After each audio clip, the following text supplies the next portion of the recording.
बिस्मिल्लाहिर्रहमानिर्रहीम लकल हम्दु या अल्लाह वस्सलातु वस्सलामु अला रसूलिल्लाह सल्लल्लाहु तआला अलैहि वसल्लम। आज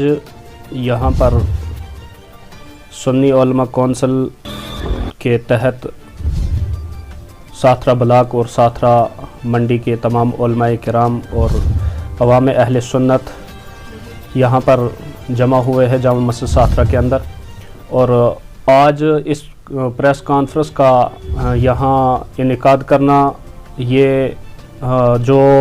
चंद दिनों के अंदर जो मौलाना फ़ारूक साहब सदर जमात अंजमन अहले सुन्नत, उनके ऊपर जो FIR दर्ज की गई है, उन्होंने अपनी एक इजहार राय पेश की थी। और गोया के हिंदुस्तान के अंदर इजहार राय पेश करना या उसको सामने लाना गोया कि ये एक बहुत बड़ा जुर्म बन चुका है। और ये आइनी एतबार से भी ये ठीक नहीं है। और आइनी एतबार से जो आज इस तरीके से हमारे जज्बात को मजरूह किया जा रहा है, आवाम को दबाया जा रहा है और आवाम के आवाज़ को बुलंद होने नहीं दे रहे हैं। और जो है इस वक्त जमहूरियत को जो है जमहूरियत का गला घोंटा जा रहा है। मैं इंतज़ामिया से, ख़ासकर LG इंतज़ामिया से और ज़िला राजौरी की इंतज़ामिया से मैं गुजारिश करूँगा, मौलाना फ़ारूक साहब पर जो FIR दर्ज की गई है इजहार राय पेश करने पर, उसकी हम मज़म्मत करते हैं और मांग करते हैं कि उसको फिलफौर ख़त्म किया जाए। यह अभी तो तहसीली और ब्लॉक सतह पर हो रहा है। इंशाअल्लाह तबारक व तआला हमारा ये पूरा काफ़िला और जमात अहले सुन्नत सूबाई सतह पर अभी प्रेस कॉन्फ्रेंस करने जा रही है। उससे पहले कि हमने हर वक्त भाईचारे और अमन को कायम रखा है, हम चाहते हैं कि ये अमन और भाईचारा कायम रहे और फ़िज़ा को ख़राब ना होने दें। और मौलाना फ़ारूक साहब ने भी यही सवाल किया है कि भाईचारे को कायम रखा जाए, इस फ़िज़ा को जो है ख़राब ना किया जाए। और वहाँ पर उन्होंने एक बेहतरीन मैसेज दिया था कि जहाँ पर हमारे सिख भाई जो कश्मीर से बेदखल हुए थे, उस वक्त भी अगर देखा जाए तो उस वक्त हुकूमत भी जो है BJP की थी। और इसके साथ साथ में जहां सिख भाइयों को वहां कश्मीर से निकाला गया, वहीं पर मुसलमानों का कत्ले आम हुआ है। इसी तरीके से गुजरात मुसलमानों का कत्ले आम हुआ है। लेकिन मुसलमान चाहे कटते रहें, मरते रहें, कोई भी परेशानी होती रहे, उस पर कोई आवाज़ उठाने के लिए तैयार नहीं। बिस्मिल्लाहिर्रहमानिर्रहीम नहमदुहु व नुसल्ली अला रसूलिहिल करीम अम्मा बादु फ़अऊज़ु बिल्लाहि मिनश्शैतानिर्रजीम बिस्मिल्लाहिर्रहमानिर्रहीम शहरु रमज़ानल्लज़ी उन्ज़िला फ़ीहिल क़ुरआन आमन्तु बिल्लाहि सदक़ल्लाहुल अज़ीम अल्लाहुम्मा सल्लि अला सय्यिदिना मुहम्मदिन व बारिक व सल्लिम सल्लु अलैहि सलातु व सलामुन अलैका या रसूलल्लाह सल्लल्लाहु तआला अलैहि वसल्लम। आज ब्लॉक साथरा में जामा मस्जिद फ़ारूक आज़म में हम सब लोग बैठे और बैठने के बाद हमने यहाँ पे माह रमज़ानुल मुक़द्दस के सिलसिले में नशिस्त की, जिसमें हमने ये इंतज़ामिया से भी और जो महकमे हैं कि रमज़ान में हमें पानी, बिजली और इसके अलावा रमज़ान में जिन जिन सहूलियात की ज़रूरत है उनको मुहैया किया जाए, ताकि कोई हमारा भाई अगर नमाज तरावी के लिए जाए और मस्जिदों में अगर लाइट ना हो, अंधेरा हो जाए, तो ये बात भी हम बर्दाश्त नहीं करेंगे। इसलिए लाइट हो, पानी हो, उसके अलावा रमज़ान में जो हमारी ज़रूरियात हैं उसमें हमारी इंतज़ामिया ध्यान दे, क्योंकि ये महीना बड़ा बाबरकत है। इस महीने में अल्लाह तबारक व तआला ने कुरान मुक़द्दस में इरशाद फरमाया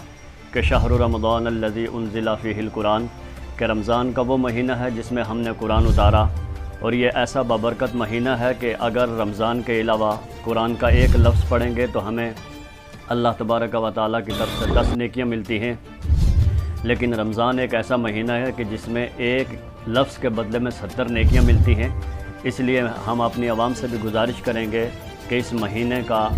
जो बरकतें, रहमतें, बख्शिशें हैं उनको लूटने की कोशिश कीजिए, अपने रब के दरबार में तौबा कीजिए। अल्लाह ताला हमारी तौबा को कबूल फरमाएगा। और साथ में हम दुआ करते हैं कि हमारा जो मुल्क है, मुल्क हिंदुस्तान, इसमें अल्लाह ताला अमन की फ़ज़ा को कायम और दायम रखे। और एक आखिर में बात ये कह दूँ कि जो मौलाना फ़ारूक साहब राजौरी में जो उनके ख़िलाफ़ FIR लगाई गई, اس FIR پر نظر ثانی کی جائے اور اس کو منسوخ کیا جائے۔ اگر نہیں کیا گیا تو آج ہم بلاک کے لوگ بیٹھتے ہیں، کل کہیں ہمیں پھر روڈوں پہ نہ آنا پڑے، پھر جب حالات بگڑیں گے تو اس کی ذمہ دار انتظامیہ ہوگی۔ اللہ الرحمن الرحیم، لک الحمد یا اللہ، والصلاة والسلام علی رسول اللہ صلی اللہ تعالی علیہ وسلم۔ علماء اہل سنت تحصیل منڈی کے ذمہ داران آج یہاں پر حاضر ہوئے اور ایک چھوٹی سی نشست ہوئی جس کے اندر باقی امور پر بھی تبادلہ خیال ہوا۔ بالخصوص حضرت مولانا فاروق احمد نقشبندی کے ساتھ جو معاملہ پیش آیا ہے وہ زیر بحث آیا۔ ہم نے بغور ان کے اس بیان کو بھی سنا جو جمعے والے دن انہوں نے بیان کیا تھا، حالانکہ اس میں انہوں نے صرف اتنی سی بات کہی تھی کہ جہاں پر کشمیری پنڈتوں کے ساتھ زیادتی ہوئی ہے اسے ہائی لائٹ کیا گیا ہے، تو وہاں پر دیگر مذاہب سے تعلق رکھنے والے افراد کے ساتھ بھی زیادتیاں ہوئی ہیں، تو ان کے ساتھ انہیں بھی ہائی لائٹ کیا جائے اور انہیں بھی ظاہر کیا جائے اور ان کی بھی سٹوری یوں ہی یعنی شوٹ کر کے عوام کے سامنے پیش کی جائے اور بتایا جائے کہ ان کے ساتھ بھی ایسا ہوا ہے، جبکہ اس میں کسی قسم کا یعنی بھڑکاؤ بیان یا اس قسم کی کوئی بات نہیں تھی۔ اس کے باوجود بھی انہیں اس بیان کو سیدھا بھڑکاؤ کے ساتھ چسپاں کر کے ان کے خلاف FIR درج کرنا یقیناً جو ہے قابل مذمت ہے اور یہ ناقابل برداشت ہے۔ ہم یہ آج کی پریس کانفرنس جو ہے سارے یہاں پر مجتمع ہو کر ہم یہ کہتے ہیں کہ یہ صرف مولانا فاروق صاحب کی ہی آواز نہیں ہے، بلکہ ہر ذی علم و فہم اور منصف مزاج ہر ہندوستان کے ناگرک کی یہ آواز ہے کہ جس کے ساتھ بھی زیادتی ہوتی ہے بلا تفریق آپ اس کو اجاگر کیجیے گا اور اس کے ساتھ انصاف کیجیے، اور جو بھی ہو ہم ساتھ ہیں، جس کے ساتھ بھی زیادتی ہو تو اس کے ساتھ انصاف کیا جائے۔ یہاں پر مولانا فاروق صاحب نے نہ تو یہ بات کہی کہ ان کے ساتھ کوئی زیادتی نہیں ہوئی ہے، کچھ نہیں ہوا ہے، یہ ڈرامہ ہے، ایسا ہے، انہوں نے تو صرف اتنی بات کہی ہے کہ جہاں ان کے ساتھ ہوئی ہے دوسروں کے ساتھ بھی ہوئی ہے، تو آپ صرف ایک کو لے کر جو ہے یہاں ہندوستان کا جو ماحول ہے پرامن اور بھائی چارگی، اور اس کو کہیں نہ کہیں حد تک ختم کیا جا رہا ہے، تو اس لیے بھائی چارگی تبھی رہے گی جبکہ ساروں کے ساتھ یکساں معاملہ کیا جائے گا۔ تو اس معاملے پر یعنی اس بیان کو وہ سمجھ کر اور یہ بھڑکاؤ بیان ہے اس کے ساتھ چسپاں کر ان پر FIR لگانا یقیناً یہ غلط ہے، اور ہندوستان ہمارا ملک ہے جو جمہوری ہے، ڈیموکریسی ہے، یہاں پر اپنے معافی ضمیر کی ادائیگی کی ہر شخص کو اجازت ہے اور ہمارا آئین اس کی اجازت دیتا ہے، اور اپنی رائے رکھنے کے اوپر بھی FIR آ جائیں تو خود بتائیں آپ کہ یہ ہندوستان جمہوری یا ڈیموکریسی اس کے خلاف یہ اقدامات نہیں تو کیا ہے۔ ہمیں اپنے ملک سے پیار ہے، ہم اس ڈیموکریسی اور اس حسن کو جو اس کا ہے اس کی بقا چاہتے ہیں، اور اس لیے ہم ہر اس قدم کی پرزور الفاظ میں مخالفت کرتے ہیں جو ہمارے اس حسن کو پامال کرتا ہو۔ لہٰذا ہم یہی جو ہے گزارش کریں گے کہ وہ فی الفور ان پر سے جو FIR کی گئی ہے اسے رد کیا جائے اور اسے واپس لے لیا جائے اور یہاں کے امن اور بھائی چارگی کو قائم رکھا جائے۔ اگر ایسا نہیں ہوتا ہے تو ظاہر ہے کہ اس کے خلاف ہم اتریں گے، اور پھر یہ کہ یہ ماحول اور یہ فضا تبدیل ہوگی تو اس کے ذمہ دار یہ انتظامیہ ہی ہوں گی۔